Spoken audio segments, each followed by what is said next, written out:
అందులో పడతామని వారీశ్వర గోత్రాయన మహా శంభోదాతమైన మహా మీరు ఎప్పటికీ వీరుడు శుభోత్సవాన్ని ముట్టినోత్సవాన్ని పట్టిన పొడవారి శివ శివ శివేతి హర హర హరేతి స్వీట్ ఇస్తారు పేరు చెప్పాలి వచ్చిన మనస్సుని మన మమ్ముల దైవ సాక్షిగా మనస్సాక్షిగా ఏక్ నిరంజిగా నన్ను ఎప్పటికీ మంచిగా చూసుకుంటే నేను మిమ్మలను దైవ సాక్షిగా మనస్సాక్షిగా ఏక్ నిరంజిగా సదాయల కాలము ఎప్పటికీ మిమ్మలను మంచిగా చూసుకుంటాను. నేను మీ కాలు మొక్కినందుకు నన్ను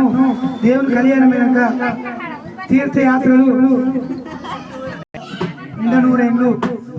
నిండా నూరేళ్ళు ఎప్పటికీ చల్లగా పడుతుంది. దీనికి ఆయుష్మాన్ బాబా చేసిన కష్టం తెచ్చిన డబ్బులు ఎప్పటికీ